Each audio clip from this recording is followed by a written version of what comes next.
પ્રિન્સિપલથી આજની આ વાતને સમજવી છે. જે કુંવારા છે એ પણ ધ્યાનથી સાંભળજો, જે પરણેલા છે એ પણ ધ્યાનથી સાંભળજો, જેને પ્રશ્ન છે કે પ્રશ્ન નથી એ પણ ધ્યાનથી સાંભળજો. કદાચ તમારે પ્રશ્ન છે એટલે નહીં, બીજાના પ્રશ્ન સમાવી શકો એટલે પણ ધ્યાનથી સાંભળજો. એના 6 સિદ્ધાંતોથી સમજવી છે આ વાતને. પહેલો પ્રિન્સિપલ છે લવ ફોર ફેમિલી. પરિવારને પ્રેમ કરજો સૂરમાં સૂર મેળવવા માટે.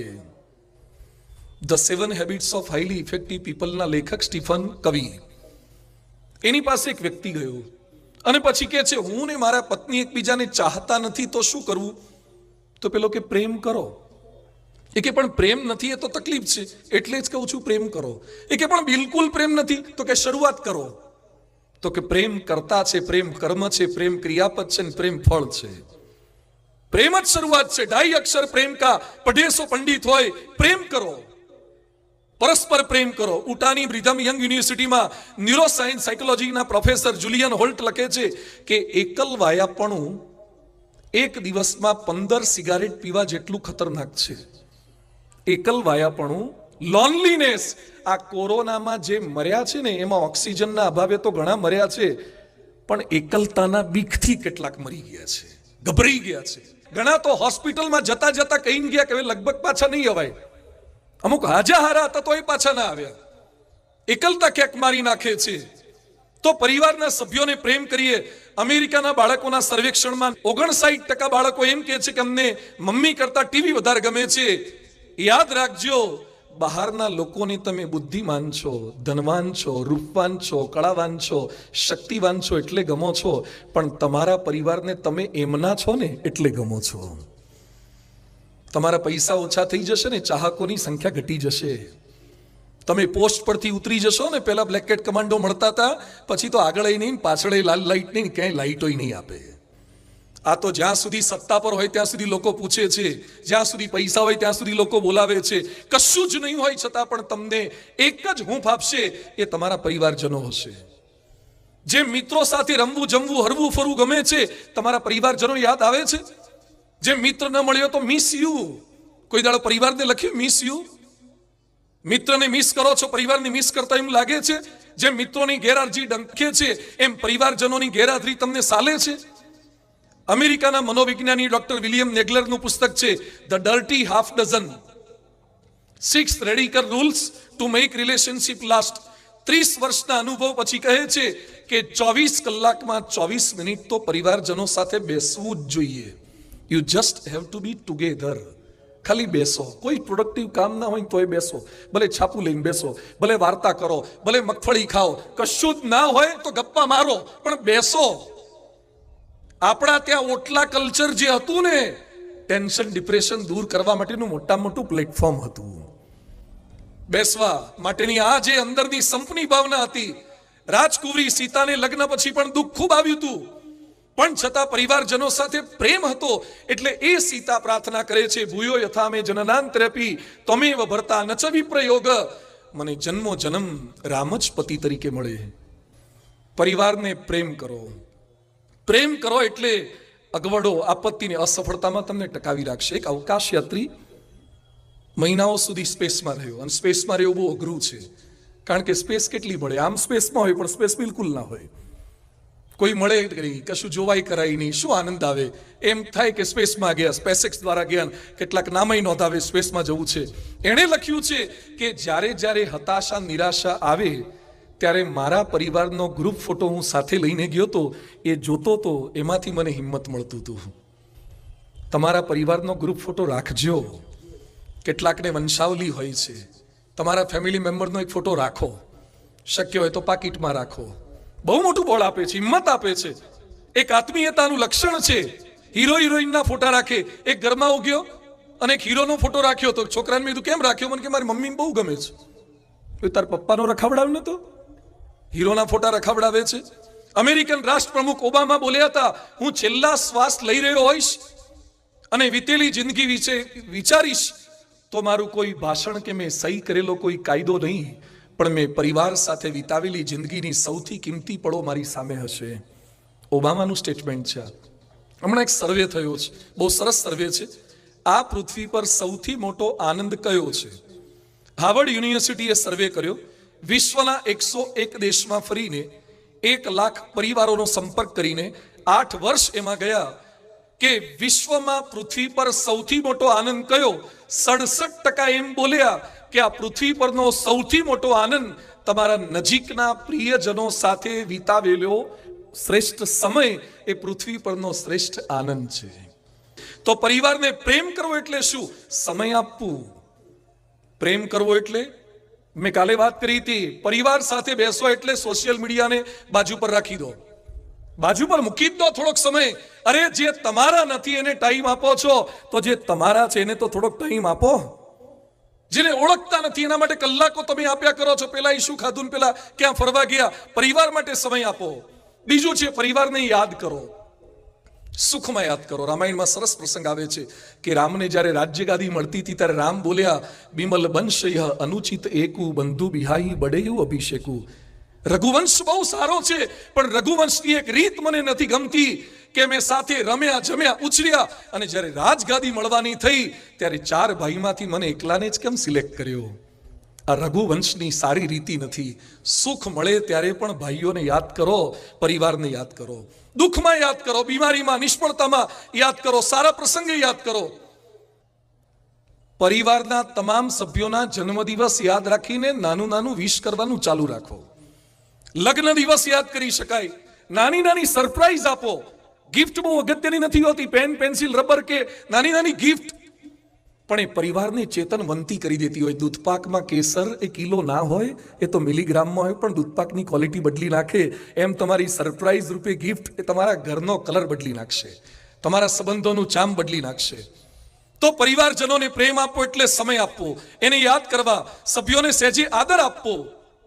સરદાર પટેલની મેં વાત કરી હતી. વૃદ્ધ માતા મળવા માટે આવ્યા ત્યારે ચાલુ કેસે પગે લાગ્યા અને પ્રધાનમંત્રી નરેન્દ્રભાઈ મોદી વડાપ્રધાન થયા પછી પણ માતા હીરાબાને મળવા માટે જાય ત્યારે વાંકા વળીને પગે લાગે છે. તમે પ્રધાનમંત્રી થઈ જાઓ તો એ માં આગળ તો નાના દીકરા જ છો, એને પગે લાગજો, રોજ પગે લાગજો. પ્રભુ કૃપાએ આ મળેલા પરિવારને સુખમાં યાદ કરો, દુઃખમાં યાદ કરો, સમય આપો, સન્માન આપો. પરમ પૂજ્ય પ્રમુખ સ્વામી મહારાજની વિશેષતા એ હતી. આજે BAPS નામે હજારો સંતો છીએ, લાખો હરિભક્તો છે. એણે જે સમય આપ્યો છે, એમણે જે બધાને સ્નેહ આપ્યો છે, પ્રેમ કર્યો છે. આજે અહીંયા બેઠેલા સંતોમાંથી અને કુલ BAPS ના સંતોમાંથી લગભગ 250-300 સંતો મા બાપના એકના એક દીકરા છીએ. મા બાપના એકના એક દીકરા. છતાં પણ પરમ પૂજ્ય પ્રમુખ સ્વામી મહારાજ સંતોને જે પ્રેમ આપે છે, સ્નેહ આપે છે, આપણે આપણા એકના એક દીકરાને વાળ કપાવવાનું કહી શકતા નથી અને અમે પારકાના દીકરાને ટાલ કરીને બેઠા છીએ. આ શેનો ચમત્કાર છે? આ પ્રમુખ સ્વામી મહારાજના પ્રેમનો ચમત્કાર છે. પ્રેમથી શું થઈ શકે છે? કેવું કાયા પલટ થઈ શકે છે? પ્રમુખ સ્વામીએ લાખો ભક્તોને જે રીતે સાચવ્યા છે, આપણે પરિવારના 5 સભ્યોને સાચવી નથી શકતા. એમને 55 દેશમાં 1300 મંદિરો અને લાખો પરિવારો. એક હરિભક્ત એમ ન બોલે કે પ્રમુખ સ્વામી મહારાજ થકી મને અસંતોષ છે ને મને સાચવ્યો નથી, મારો પ્રસંગ સાચવ્યો નથી. અરે ગમે તેવો માણસ માંદો પડ્યો હોય એના દુઃખમાં એ સાક્ષી બન્યા છે. લંડનના જયેન્દ્રભાઈએ તો ખાલી સંકલ્પ કર્યો હતો કે બાપા મારો અંતિમ સમય આવે ત્યારે તમે હાજર રહેજો. પછી તો એ ભૂલી ગયા છે. અને પ્રમુખ સ્વામી મહારાજ પધરામણી હતા અને અચાનક એમને યાદ આવ્યું કે ધામમાં ગયા છે. હજુ એની ડેડ બોડી આવે પહેલા તો પ્રમુખ સ્વામી મહારાજ અગ્નિ સંસ્કાર ગૃહમાં પહોંચી ગયેલા હતા. અગ્નિ સંસ્કાર વખતે પણ હાજર રહે છે. અને સેકન્ડ પ્રિન્સિપલ છે લોયલ વિથ ફેમિલી. પરિવારને વફાદાર રહેજો. સાપ બધે ગમે તેટલો વાંકો ચૂંકો ચાલે કોઈ જ વાંધો નહીં, પણ દરમાં તો સીધા થઈ જવું જોઈએ, નહીં તો કીડીઓ ખાઈ જાય, એને ઘસાઈ જાય. તો એમ બાર ગમે તેવું કદાચ ક્યાંક કપટ કર્યું, પણ પરિવારજનો સાથે કોઈ પ્રકારનું કપટ ન કરતા. એની સાથે વફાદારી રાખજો.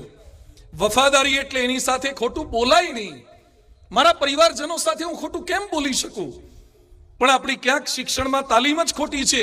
બાળપણમાં કવિતા જેવી શીખવાડવામાં આવી, જોની જોની વોટ પાપા, ઇટિંગ સુગર નો પાપા, ટેલિંગ લાઈ નો પાપા, ઓપન યોર માઉથ, ખાંડ નીકળી. હા, પહેલેથી જ ખોટું શીખવાડો, પછી મોટો થઈને ખાંડ જ ખવડાવે ને. પહેલેથી જ મા બાપ સાથે ખોટું બોલવાનું. સ્કૂલ કોલેજના બાને ન્યારી ડે માટા મારતો હોય, એક સ્કૂલના ઉદ્ઘાટનમાં અમને બોલાયા. અંદર ગયા, ડિજિટલ બોર્ડ, સામે કે લખવા કરવાનું કશું જ નહીં, ક્લાસ વર્ક કશું જ નહીં. બધું સામે નોટ નહીં રાખવાની, ના કે સર લખે સીધો માસ મેલ થઈ જાય એટલે બધા છોકરાના ઈમેલ આઈડી પર પહોંચી જાય.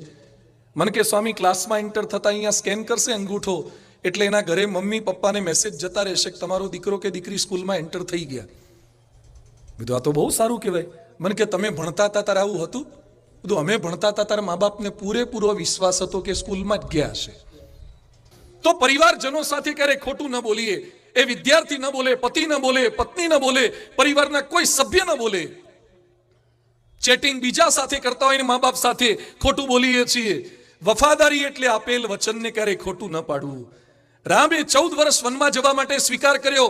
પછી શૃંગવેરપુરના રાજાએ પણ કીધું છે, નિષાદ રાજે પણ કીધું છે, પણ જંગલ છોડીને એના મહેલમાં કે આવાસમાં નથી ગયા. અરે લંકામાં જીત પ્રાપ્ત થઈ, સોનાની લંકા હતી, આંટો તો મારી આવીએ. એમ કરીને પણ રામ નથી ગયા. લક્ષ્મણને વિભીષણને મોકલ્યા છે, કારણ કે પિતાશ્રીની આજ્ઞા 14 વર્ષના વનવાસની હતી, મહેલ જોવાની નહોતી. આને આજ્ઞા પાલન કહેવાય.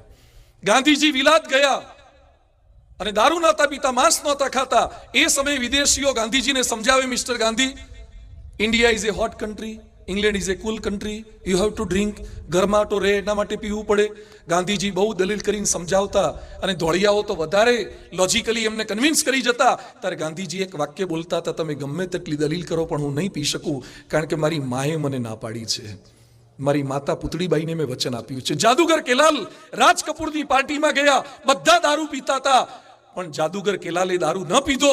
એ સમયે રાજ કપૂર કે છે, તું દારૂ ન પીવે તો મારા બાપ પૃથ્વીરાજ કપૂરના સોગંદ છે. અને જાદુગર કેલાલ બોલ્યા કે મારે તારા બાપના સોગંદ સાચવવા કે મારા બાપના સોગંદ સાચવવા? મેં મારા બાપને સોગંદ આપ્યા છે કે જીવીશ ત્યાં સુધી, છેલ્લા શ્વાસ સુધી દારૂ નહીં પીવું. જે વચન મનમાં લીધું છે ને પાળવાનું છે. તારીખ 21/5/1950 ના દિવસે 28 વર્ષના એક નાનકડા નારાયણ સ્વરૂપદાસને BAPS જેવી વિરાટ સંસ્થાના વડા બનાવી દીધા. એ સમયે લોકો બોલ્યા હતા કે સ્વામીજી, આ નારાયણ સ્વરૂપદાસ બહુ નાના છે, તમારે પસ્તાવાનો વારો આવશે. ત્યારે બ્રહ્મ સ્વરૂપ શાસ્ત્રીજી મહારાજ બોલ્યા હતા કે મારી જિંદગીમાં ક્યારે પસ્તાવું પડે એવું એક કાર્ય મેં કર્યું નથી, તમને વર્ષોનું સુખ કરીને જઉં છું. પ્રમુખ સ્વામી મહારાજ જ્યારે પ્રમુખ બન્યા એ સમયે એમણે પ્રતિજ્ઞા લીધી હતી કે જીવનના છેલ્લા શ્વાસ સુધી આ અક્ષર પુરુષોત્તમની ફૂલવાડી આપે જે ઉછેરી છે એને ખીલવવા માટે હું પ્રયત્ન કરતો રહીશ, વફાદારીપૂર્વક પ્રયત્ન કરતો રહીશ. પ્રમુખ સ્વામીજી 95 વર્ષે સ્વતંત્ર થકા દેહનો ત્યાગ કરીને અક્ષરધામ સીધાવ્યા. છેલ્લા દિવસે પણ ભક્તોને સંતોને દર્શન આપવા માટે એ બહાર પધાર્યા હતા. છેલ્લા 2 વર્ષથી તો મોઢામાં અનાજનો એક દાણો ગયો નહોતો, ખાલી થોડું ઘણું લિક્વિડ લેતા હતા. પણ એમણે જે પ્રતિજ્ઞા લીધી હતી કે મારા છેલ્લા શ્વાસ સુધી આ BAPS સંસ્થાનો ઉત્કર્ષ થાય, એના સંતો રાજી રહે, એના હરિભક્તો રાજી રહે, એના માટે હું પ્રયત્ન કરતો રહીશ. જે દિવસે પ્રમુખ થયા એ દિવસે એમણે વાસણ ઉટક્યા હતા. એ જ પ્રમુખ સ્વામી મહારાજે ધર્મજમાં એમની જન્મ જયંતિએ પણ હરિભક્તોએ ફેંકેલી દાતણની ચીરીઓ ઉટકી હતી. એમની પ્રતિજ્ઞા, એમની વફાદારી આ હતી. આપણે પણ જીવનના છેલ્લા શ્વાસ સુધી જેને જે વચન આપ્યું છે ને નિભાવીએ. વફાદારી એટલે વિશ્વાસમાં લીધા સિવાય કામ ન કરાય. પાંડવોનો સરસ પ્રસંગ આવે છે. વનવાસમાં હતા અને પાંડવો બધા સૂતા હતા અને ભીમ જાગ્રત હતા. ત્યાં હિડિંબા આવી અને એ સમયે હિડિંબા ભીમને જોઈને કહે છે કે મારે તારી સાથે લગ્ન કરવા છે. ભીમ કહે છે આમ તો સાઈઝની સ્ટ્રક્ચરની દ્રષ્ટિએ તું મારી સાથે સેટ થાય એવી છે, પણ હાલ કોઈને પૂછ્યા વગર હા નહીં પડાય, કારણ કે બાકીના બધા સૂતા છે અને પરમિશન લીધા વગર લગ્ન જેવો મોટો નિર્ણય તો હું ન કરી શકું. ભીમે પરિવારને પૂછ્યા વગર લગ્ન કર્યા નહીં. અને આજે કઈ દિશામાં પરિવાર જતો રહ્યો છે? કેટલાય વખતથી પ્રેમ શરૂ થઈ ગયો હોય, અરે પ્રેમ નહીં, કોર્ટ મેરેજ કરી લે છે. કોર્ટ મેરેજ કરી લે, ઘરે પછી ભાગી ગયા પછી તો ખાલી પેલું કાગળિયું આવે છે કે મેં રાજી ખુશીથી લગ્ન ગ્રંથિથી જોડાયા છીએ. જે પોતાના મા બાપને પૂછ્યા વગર લગ્ન કરે છે ને એ રાજી ખુશીથી શું જોડાયા છે? એ લગ્ન ગ્રંથિથી નહીં, અહંકારની ગ્રંથિથી જોડાયા છે. એ જીદની ગ્રંથિથી જોડાયા છે. જે વડીલોને પૂછ્યા વગર જે જોડાય છે ને, જે કુરાજી કરીને જોડાય છે, એ અહંકારની ગ્રંથિથી જોડાયા છે. એક ગરીબ ભાઈ દરજી કામ કરે છે, એના દીકરાને સ્કોલરશિપથી ભણાયો. સ્કોલરશિપથી ભણાયો, સંસ્થાએ મદદ કરી, સરકારે મદદ કરી. એકનો એક દીકરો MBBS થયો. MBBS થયા પછી આઉટ સ્ટેટની છોકરી સાથે લગ્ન કરી લીધા, મા બાપને પૂછ્યું પણ નથી, અને આજે એના ગરીબ મા બાપની દરકાર પણ કરતો નથી. 18 વર્ષ 20 વર્ષ જે મા બાપે તમને સાચવ્યા એના કરતા 5 મહિના 6 મહિના કે વર્ષનો કોક છોકરાનો કે છોકરીનો પ્રેમ તમને હલાવી ગયો, તમને ઉપાડી ગયો. તમને મા બાપ નથી યાદ આવતા? આટલા બધા દુષ્ટ કેમ બની જઈએ છીએ આપણે? યાદ રાખજો, જે મા બાપને વડીલોને કુરાજી કરીને લગ્ન ગ્રંથિથી જોડાય છે, નિસાસા લાગશે ને લાગશે જ. એ નિસાસા લાગ્યા વગર રહેતા નથી. જાણ્યા વગર જોયા વગર આપણે આવી લગ્ન ગ્રંથિઓથી જોડવા આપણી સંસ્કૃતિ નથી. વફાદારી એટલે આ છે. એને કેટલા સપના સેવાય હોય. બરાબર છે કે તમને જ્યાં પસંદ હોય ત્યાં મા બાપને પસંદ ના હોય તો કન્વિન્સ કરવાનો પ્રયત્ન કરો, વડીલોને રાખો, સંતોને ક્યાંક પૂછો કરો, માર્ગદર્શન લો, ક્યાંક તમારી ઈચ્છા જતી પણ કરો. જેણે તમને જન્મ આપ્યો એને કુરાજી કરી અને 2-5 મહિનાની આત્મીયતા તમને વધારે લાગી જાય છે. લવ મેરેજમાં જેટલી નિષ્ફળતા મળે છે ને એટલી તો એરેન્જ મેરેજમાં પણ નથી મળતી. રાજી ખુશીથી લગ્ન કર્યા હોય તો એ કેમ આ પરિસ્થિતિ સર્જાઈ છે? તો વફાદારી એટલે આ છે. વફાદારી એટલે સુખમાં જે વર્તન ને વ્યવહાર હોય એવો દુઃખમાં પણ થવો જોઈએ. વફાદારી એટલે સુખ કે સબ સાથી, દુઃખ में ન કોઈ, એમ નહીં. સુખમાં ને દુઃખમાં એની સાથે સાથીદારી રાખવાની છે. વફાદારી એટલે કોઈ પ્રકારે બેવફાઈ નહીં. હમણાં થોડાક સમય પહેલા બાળકનો મને ફોન આવ્યો. મને કે સ્વામી પપ્પા ઘરે નથી આવતા. સાવ નાનો બાળક કાલી ગલી ભાષામાં બોલે એટલે મને બધું આટલું નાનું બાળક બોલે છે, પપ્પા ઘરે નથી આવતા. તારા ઘરમાં મોટું કોઈ જેન્ટ્સ હોય તો ફોન આપ. એના દાદાને ફોન આપ્યો. બધું શું પરિસ્થિતિ છે? તો એ દાદા રડવા લાગ્યા. મને કે સ્વામી મારો દીકરો છેલ્લા 30 દિવસથી ઘરે નથી આવ્યો. બધું કેમ નથી આવતો? મને કે એની પત્ની સાથે નથી બનતું એટલે રીસાઈ ગયો છે ને ઓફિસમાં સૂઈ જાય છે. બધું રીસાવાનું કારણ શું? મને કે ઓફિસની એની એક સ્ટાફ સાથે એને વધારે બનવા લાગ્યું છે.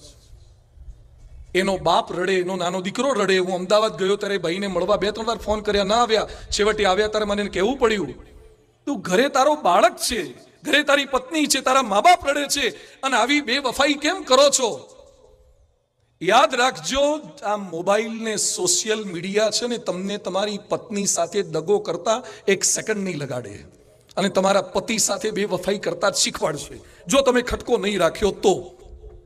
જો તમે સાવધાન નહીં રહ્યા તો તમારી પત્નીની ફિઝિકલ હાજરીમાં જુદા છો અને એની ગેરહાજરીમાં તમે જુદા બની જશો. તમને કોક સારું લાગશે, આ ઓનલાઈન એ દાટ વાળ્યો છે. ચેટિંગ સારું લાગે છે, એ ચેટિંગ નથી, ચીટિંગ છે, ચીટિંગ. એ ચેટિંગ શરૂઆતમાં સારું લાગે છે, વાતો કરવા લાગે છે. અરે ઓનલાઈનમાં કેવા પ્રસંગો બને છે, જાણતાય ન હોય કે સામે કોણ છે. અરે જેન્ડર બદલી નાખે છે. હોય છોકરો ને છોકરીના નામે વાતો કરે, છોકરી હોય છોકરાના નામે વાતો કરે. 2 જણાએ ઓનલાઈન લવની એટલી બધી વાતો કરી, બહુ વાતો થઈ એટલે પ્રેમ ઉભરાયો. પ્રેમ ઉભરાય એટલે ભેગા થવાનું નક્કી કર્યું. એક જગ્યાએ ભેગા થયા તો 2 સગા ભાઈ બહેન હતા. સગા ભાઈ બહેન અને ચેટિંગ કરતા હતા, લવની વાતો કરતા હતા. એક જગ્યાએ તો બંને જણાએ મહિનાઓ સુધી વાતો કરી, પછી નક્કી કર્યું એક જગ્યાએ ભેગા તો થઈએ. તો બંને જણા પતિ પત્ની જ હતા, છૂટાછેડા થઈ ગયા. આ પરિસ્થિતિ થવા લાગી છે. તો બીજો મુદ્દો છે લોયલ વિથ યોર ફેમિલી. ત્રીજું છે કેર ફોર ફેમિલી. પરિવારની સંભાળ રાખીએ. સાયકલ જેવી સાયકલ પણ આપણને કોકે શીખવાડી, એકડો શીખવાડ્યો, ABCD શીખવાડી. જન્મ્યા ત્યારે રડવાને બગાડવા સિવાય કંઈ જ આવડતું નહોતું. આજે જે પદ, પૈસો, પ્રતિષ્ઠા, પરાક્રમ, પ્રભાવ છે એમાં અનેકનો સાથ અને સહકાર છે. તો એની સંભાળ રાખવી પરિવારજનોની. દુઃખ સાથે કહેવું પડે છે કે અંધ મા બાપની સેવા કરનાર શ્રવણના દેશમાં પરિસ્થિતિ કેટલી ખરાબ છે. અમદાવાદમાં એક ડોક્ટર પિતાએ એના 8 વર્ષના દીકરાને પૂછ્યું, when we will grow old then will you look after us? અમે મોટા થઈશું ત્યારે તું અમારી સંભાળ રાખીશ ને? ત્યારે 8 વર્ષનો છોકરો જેને મૂછનો દોરોય નહોતો ફૂટ્યો એ શું બોલ્યો? Daddy, I will have to ask my wife. મારી પત્નીને પૂછવું પડે તમને રાખવા કે નહીં. પરિસ્થિતિ આ સર્જાઈ છે. શ્રવણ આંધળા મા બાપને કાવડમાં બેસાડી આખા ભારતની યાત્રા કરાવી શકતો હતો. આજે કેટલાક કૂતરાને લઈને જાય છે પણ મા બાપને ગાડીમાં બેહાડતા નથી. કૂતરા ડોકા કાઢતા હોય મોટી મોટી મોંઘી ગાડીમાંથી. તો મા બાપને થોડુંક એને સાચવીએ કરીએ, મા બાપની સેવા કરીએ. વૃદ્ધાશ્રમો એ આપણા કોન્સેપ્ટ જ નથી. જે ચલાવે છે સારું છે. આપણા ત્યાં તો મા બાપ જીવે ત્યાં સુધી એને સાચવવાના છે. અરે આપણા ત્યાં વસુકી ગયેલી ને દૂધ ના આપતી ગાયને પણ નથી કાઢી મૂકતા, તો જેનો પગાર બંધ થયો હોય મા બાપને કેમ કાઢી મુકાય? આપણા લક્ષણો હિન્દુ સંસ્કૃતિ આપણને શું શીખવાડે છે? વડીલોની સેવા કરીએ, એને સાચવીએ કરીએ. એક યુવક મને મળવા માટે આવ્યો, મને કે સ્વામી ખાસ પ્રાર્થના કરો. મેં શું છે? મને કે મારા લગ્નના 15 દિવસ બાકી છે. તો એ તો પ્રાર્થના કરીએ, સુખ શાંતિ થઈ જાય. મને કે તકલીફ છે? શું તકલીફ? મને કે મારા દાદીમાં બીમાર છે, સિરિયસ છે, અને આંચકા ખાય છે, ડચકા ખાય છે, જવું કે ના જવું, સિંગલ ફેઝ ને ટ્રિપલ ફેઝ ને એવું કરે છે. એટલે જો ઉપડી જશે તો કલ્યાણ જ્વેલર્સના દાગીલા લીધા છે, રિસેપ્શન બુક કરાયું છે, પાર્ટી પ્લોટ બુક કરાયો છે, ફરવાનું બુક કરાયું છે, બધું રખડી પડશે. એટલે માજી ટકી જાય એવું કંઈક પ્રાર્થના કરો ને. બધું સારું, ભગવાનને પ્રાર્થના કરી. આપણે તો પ્રાર્થના સિવાય બીજું શું સંતો કરી શકે? થોડાક સમય થયા પછી પાછો મળ્યો. તું કેવું છે? મને કે લગ્ન તો પતી ગયા, સુખ શાંતિથી માજી ટકી ગયા, મહિનો થઈ ગયો, પણ હવે જવાનું નામ નથી લેતા. હવે પ્રાર્થના કરો કે પાછા વહેલા જાય. એક ભાઈના ઘરે મેં પધરામણી ગયા, એના બાપા ઢોલિયામાં બેઠા હતા, છોકરો મને કે સ્વામી ધૂન કરો, બાપુજી સુખિયા થાય. સુખિયા થાય એટલે ઉપર જાય. એટલે મેં બાપાને જોયા, બાપા તો અડે કડે હતા, હજી તો વંડી ઠેકે એવા હતા. એટલે મેં કીધું આ બાપા સુખિયા કેમ થાય? મને કે ના ના બાપુજી તકલીફ બહુ પડે છે, પ્રાર્થના કરો ને સુખિયા થાય. તો દાદા બેઠા બેઠા બોલ્યા, મને કે સ્વામી મને તકલીફ નથી પડતી, એને હારાને હાચવતા તકલીફ પડે છે. જીવતા બાપને મારી નાખવાની ધૂન ક્યાંક કરાવડાવે છે. એ આપણી સંસ્કૃતિ નથી. મા બાપને સાચવવાના, જીવે ત્યાં સુધી સાચવવાના, એ આપણું કલ્ચર છે. ભગવાન સ્વામિનારાયણે શિક્ષાપત્રીમાં લખ્યું છે, મા બાપ જીવે ત્યાં સુધી એની સેવા કરવાની છે. એની સેવા કરીએ. ભૂલો ભલે, બીજું બધું મા બાપને ભૂલશો નહીં. એ જે સંસ્કારો છે આપણને શીખવાડ્યા છે, બરાબર છે. ક્યાંક એની નાની મોટી ખોટી કુટેવો પણ હોઈ શકે છે, પણ છતાં એને સાચવવાના કોન્સેપ્ટ એ આપણને શીખવાડ્યા છે. તો કેર ફોર ફેમિલી, એની સંભાળ રાખવાની છે.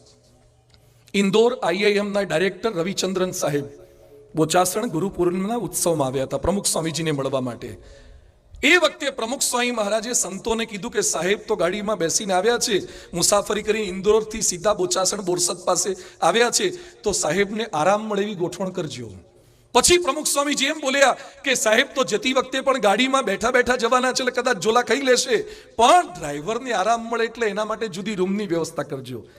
આ સાંભળીને ઇન્દોર IIMના ડાયરેક્ટર બોલ્યા, this is what we do not teach at IIM to care for people. We care for the intellect, but to care for people is more important. અમે બુદ્ધિ માટે બહુ શીખવાડીએ છીએ, પણ લોકોની કેર રાખતા શીખવાડતા નથી. આપણે આપણા પરિવારજનોની કેર રાખવાની છે. આંસુઓના પણ પડે પ્રતિબિંબ એવા દર્પણ ક્યાં છે? કહ્યા વિના સમજે એવા સગપણ ક્યાં છે? કહ્યા વગર સમજે. આપણે આપણી ફ્રેમમાં જ ફિટ કરવાનો પ્રયત્ન કરતા હોઈએ છીએ. સુરતમાં એક ભાઈએ એક સારી સોસાયટીમાં બંગલો લીધો, રહેવા ગયા. એની પત્નીને ન ગમ્યું એટલે કંટાળી ગયા, ઝઘડા થવા લાગ્યા. પ્રમુખ સ્વામીજીને એને મળ્યા અને વાત કરી કે સ્વામી મોંઘો બંગલો લીધો છે, પત્ની ઉદાસ થઈ ગઈ છે, ગમતું નથી, શું કરવું? સ્વામી કે તો બદલી નાખો. અરે પણ બાપા નવો બંગલો લીધો, સોસાયટી વાળા તરત ને તરત બદલીને બીજે જઈએ એટલે શું વાતો થાય? સ્વામી કે પત્નીને નથી ગમતું તો તમને મજા નહીં આવે, આવડો મોટો બંગલો હશે તો પણ, એટલે બદલી નાખો. તો પેલા ભાઈએ કીધું સ્વામી તો એ જ સોસાયટીમાં બીજું એક સારું મકાન છે, લઈ લઉં. એ વખતે પ્રમુખ સ્વામીજી એક વાક્ય બોલ્યા હતા કે એમાં લો કે બીજે લો, પણ જેને વધારે કલાક રહેવાનું છે એને બતાવીને લેજો. તમારે વધારે બહાર રહેવાનું છે ને વધારે ઘરમાં રહેવાનું છે, એટલે એને બતાવીને લેજો. ન ધરા સુધી, ન ગગન સુધી, ન ઉન્નતિ, ન પતન સુધી. અહીં તો આપણે જવું તું બસ એકમેકના મન સુધી જવાનું હતું. મનને ઓળખતા શીખીએ. એક હીરાના કારીગરનું મૃત્યુ થયું, બહુ સુંદર પ્રસંગ છે. એની સ્થિતિ સામાન્ય હતી, એ મરી ગયો. પત્નીને 8 વર્ષનો બાળક રહી ગયો. પતિના મૃત્યુ પામ્યા પછી પેલી બાઈએ કપાટમાં તપાસ કરી તો હીરાનું એક પડીકું હાથમાં આવ્યું. એટલે બાઈને વિચાર આવ્યો કે પતિ તો ગુજરી ગયો, છોકરાને ભણાવવાનો છે, તો હીરા કામ લાગશે, તો વેચી તો દઈએ. એના ભાઈ પણ હીરા જ ઘસતા હતા, બેનના ભાઈ હીરા ઘસતા, એટલે છોકરાના મામા એટલે પોતાના સગ્ગા ભાઈને હીરા બતાવ્યા અને કહે છે ભાઈ મારા ધણી આ મિલકત મુકતા ગયા લાગે છે, આ હીરા તું વેચી નાખ ને એમાંથી મને કંઈક આપ. એ ભાઈએ હીરાનું પડીકું જોયું, પછી બેનને કહે છે બેન તારી પાસે રાખી મૂક, ભાણાને ભણાવવાની જવાબદારી મારી, હાલ હીરા વેચવા નથી, દીકરાને હું ભણાવીશ. દીકરાને ભણાવ્યો, મોટો થયો, પાછો એને ડાયમંડમાં જ રસ હતો એટલે હીરા પારખું થયો અને મોટો થઈ ગયો. પછી એની માને યાદ આવ્યું એટલે એની માએ કબાટમાં એના પતિ મૂકતા ગયેલા એ હીરાનું પડીકું ખોલીને છોકરાના હાથમાં આપ્યું તો છોકરાએ ફેંકી દીધું અને જોરથી બોલ્યો કે આ તો કાચના ટુકડા છે, ન હોય હીરા, ન હોય હીરા. એની માં કે તારા બાપ મૂકતા ગયા છે. અરે મમ્મી, નથી હીરા, તો કાચના ટુકડા છે. એટલે પેલી બેનને પોતાનો ભાઈ યાદ આવ્યો અને ભાઈને કહે છે, ભાઈ, મારા પતિ મૃત્યુ પામે એ સમયે મેં તને આ જ પડીકું બતાવ્યું હતું. એ સમયે આ કાચ હતા તો એ સમયે તે મને કેમ કીધું નહીં? ત્યારે ભાઈ બોલ્યા કે બેન, જો મેં એમ કીધું હોત કે કાચ છે તો તને શંકા જાત કે ભાઈને પડાવી લેવા છે. દરેક વાત કહેવાનો પણ યોગ્ય સમય હોય છે. સત્ય વાત પણ અયોગ્ય સમયે કહેવામાં આવે ને તો સંબંધો તૂટવાની પૂરેપૂરી શક્યતા રહેલી છે. સંભાળ, સંભાળ એટલે પ્રશંસા કરો તમારા પરિવારના સભ્યોની નિસ્વાર્થ ભાવે. ઘરમાં પત્ની કપડાં ધુએ છે, વાસણ સાફ કરે છે, કોઈ દિવસ પ્રશંસાના બે શબ્દો બોલ્યા પણ ખરા? એકવાર પતિ રોજ ઓફિસેથી પાછા આવે ને પછી એની પત્નીને કે પૂરે દિન તूने क्या किया, पूरा दिन क्या करती रहती है? એકવાર ઓફિસથી પાછા આવે ને તો ઘરમાં કપડાં જેમ તેમ તોડફોડ થઈ ગયેલી, વાસણ વિખી ગયેલા, વોશ બેસિન જેમ તેમ ભરી ગયેલું અને પત્ની બેઠી બેઠી પલંગમાં શાંતિથી કંઈક વાંચતી હતી. એટલે પતિ તો કંટાળી ગયા ઘરમાં જઈને ઘૂસીના દ્રશ્ય જોઈને. પછી પૂછે કે પૂરે દિન तूने क्या किया? એ કે હર રોજ તું પૂછતા था, मैंने आज कुछ नहीं किया. આજે કુછ નહીં કિયા એટલે આ દશા છે. રોજ કરું છું એટલે તારે આવવા જેવું સારું લાગે છે. ઘરમાં ઘરવાળા તમારી ગેરહાજરીમાં જે કામ કરે છે, બાળકોને સાચવે છે, એની પ્રશંસા કરી. જે પુરુષ આખો દિવસ કાળી મજૂરી કરીને સ્ટાફના સભ્યો સાથે પણ માથાકૂટ કરીને માર્કેટિંગ, મેન્યુફેક્ચરિંગ બધા પાસાને સંભાળીને પાછો આવે છે, એને પ્રેમના સારા શબ્દો ક્યારેય કીધા ખરા? ચંદ્ર પર કે મંગળ પર છુપાયેલું પાણી શોધવાની બહુ મહેનત ના કરતા સંબંધીઓની આંખના ખૂણામાં ડોકાતું પાણીનું એક ટીપું શોધી કાઢજો તો પણ સંબંધો સારા થઈ જશે. પરિવારમાં સંપ રાખવો એટલે આ છે. પરિવારજનોની લાગણીને સમજવાની છે. અને ચોથો મુદ્દો છે બેર ફોર ફેમિલી. પરિવાર માટે સહન કરો. અમદાવાદમાં ગરીબ પિતાએ કિચન લેવાની ના પાડી બે દીકરીઓને, ઘર છોડીને જતી રહી. રાજપીપળામાં પુત્રને ફિલ્મ જોવાના પૈસા ના આપ્યા, માતાની હત્યા કરી નાખી. ઝારખંડમાં એક પિતાએ દીકરાને જેગુઆર ગાડી લેવાની ના પાડી. BMW તો હતી જ, પણ એને જેગુઆર લેવી હતી. પપ્પા કે ના, BMW વાપર, પછી જેગુઆરનો વિચાર કરશું. છોકરાને ગુસ્સો આવી ગયો, મારા બાપે મને ના કેમ પાડી? એટલે BMW લઈને કેનલ પાસે ગયો. બહાર ઉતર્યા પછી ગાડીને ધક્કો મારીને કેનલમાં નાખી દીધી. ભાઈ, તને નહોતી ગમતી, તમે બધા નહોતા? BMW ન ગમી, મને જેગુઆર લઈ આપવાની ના કેમ પાડી? અમરેલી પાસે બાબરા ગામ છે. બાબરામાં એક ભાઈ દિનેશ એનું નામ, એની પત્નીના મોબાઈલમાં સારા ગીત હતા ફિલ્મના. એટલે એની પત્નીને કીધું તારો મોબાઈલ મને આપ તો હું કોપી કરું, ડાઉનલોડ કરું. એટલે પત્નીએ આપ્યો. પેલો પતિ ભાઈ કોપી કરવા ગયો, એમાં ભૂલથી એની પત્નીના મોબાઈલમાં જેટલા હતા બધા ડિલીટ થઈ ગયા. એની પત્ની ગુસ્સે થઈ ગઈ કે મારા બાપુજીના ત્યાંથી માંડ બચત કરીને કરિયાવરમાં લઈને આવી હતી અને બધા ગીત ડિલીટ કરી નાખ્યા. એવી ગુસ્સે થઈ, એવો ખખડાયો, પેલો ડિપ્રેશનમાં આવી ગયો ને એને આત્મહત્યા કરી લીધી. હવે ગીત ડિલીટ થયા હોય તો ફરીથી ડાઉનલોડ થાય, આ ડિલીટ થઈ ગયો, હવે એને અપલોડ કેમ ન કરવું? જુનાગઢમાં એક યુવતીએ એસિડ પીધું, પછી અહીંયા લાયા. એના બાપુજી મારી પાસે આવ્યા, મને કે સ્વામી બેબીએ એસિડ પીધું છે, ડોક્ટર પાસે લઈ જવાના છે. દીકરી એસિડ કેમ પીધું? મને કે એની સાસુ બોલ્યા. તું સાસુ બોલે એટલે એસિડ પીવાય કે ગોળા ખવાય? ઠંડક થાય ઉલટી, ગોળા ના ખાઈએ, આઈસ્ક્રીમ ખાઈએ? મને કે સ્વામી સાસુ બોલે એટલે મારી દીકરીને ખોટું લાગી ગયું. બધું યાદ રાખો, સાસુ એટલે બોલે જ, એનો જન્મસિદ્ધ અધિકાર છે. એ બોલે જ, નાનું મોટું વઢે. દીકરીને મજબૂત કેમ નથી કરતા? વાવડી ગામે મહિલાને પિયર જવાની ના પડી તો ઘઉંમાં નાખવાની ગોળીઓ ખાઈ ગઈ. એક બેને એના પતિને એમ કીધું કે આજે ભાજી બહુ ખાવા છે, એટલે બટરવાળા પાઉં લઈ આવજો, ભાજી હું ઘરે બનાવીશ. પેલા ભાઈને બટરવાળા પાઉં નહીં મળે એટલે ઓઇલવાળા, તેલવાળા લાયા. પેલા બેનને લાગ્યું ખોટું અને એમણે ભાજી પાઉં ખાધા વગર કરી લીધી આત્મહત્યા. બટરવાળા પાઉં ન મળ્યા એમાં એક બેને આત્મહત્યા કરી લીધી. હવે આવા લોકોની પ્રાર્થના સભામાં જઈને પછી બોલવાનું શું કે આમ તો બહુ સારા હતા, કોઈ દડા આવું કરે નહીં, પણ બટરવાળા પાઉં ન મળે એટલે બિચારાએ ખુદખુશી કરી લીધી. અલા, વ્યાજબી કારણથી તો ગુજરી જાઓ. ખાલી બટરવાળા પાઉં ન મળે એમાં ખુદખુશી કરવાની હોય જ. કેટલા તકલાદી આપણે થતા જઈએ છીએ. એકવાર એક પત્ની દાળ પીરસતા હતા અને એમાં ભૂલથી દાળનો છાંટો રોટલી પર પડ્યો. થાય, ભૂલ થાય, ગમે તે નથી થાય. અને પતિનો પિત્તો ગયો, આસમાની ચડી ગયો કે દાળ ભીની, દાળના છાંટા પાડી દીધા, રોટલી કૂણી થઈ ગઈ, ભીની થઈ ગઈ. મને એ ભીનીને હાવ પોચી થઈ ગયેલી રોટલી ફાવતી નથી. એટલે પત્નીને અપશબ્દો બોલ્યા અને મારી પત્નીને. અને જ્યાં પત્ની પર હાથ ઉપાડતો તો ત્યાં જ એના શાળાએ પ્રવેશ કર્યો. એ ટાઈમે ન આવવું જોઈએ, પણ કોણ જાણે એનો સાળો એટલે પેલી બેનનો ભાઈ એ જ ટાઈમે પ્રવેશ્યો. એણે જોયું કે મારી બેન ઉપર હાથ ઉપાડે છે. આવો ત્રાસ જોઈને એને કેસ કર્યો. એના બનેવીને 7 મહિનાની જેલ થઈ. જેલમાં રોજ દાળમાં પલાળીને રોટલીઓ ખાય છે, કારણ કે એ રોટલી તો બહુ કડક હોય છે, રોજ દાળમાં પલાળવી પડે. તો દાળનો એક છાંટો ખમી ગયો હોત તો થોડું સહન કરી શકતા નથી. થાય ખાવા પીવામાં આઘું પાછું થાય છે, સહન કરવું જોઈએ. એક પતિ પત્નીનો પ્રશ્ન હતો એટલે મનોચિકિત્સકે પત્નીને કીધું પતિને માફ કરી દો, થોડું ઘણું સહન કરો. પત્ની કે નહીં કરું. અરે ભાઈ માફ કરી દેવા જોઈએ. એ કે ભગવાન આવીને કહેતો, એ કે તોય નહીં કરું. એ કે ભગવાન કે તોય માફ ના કરો, કેમ?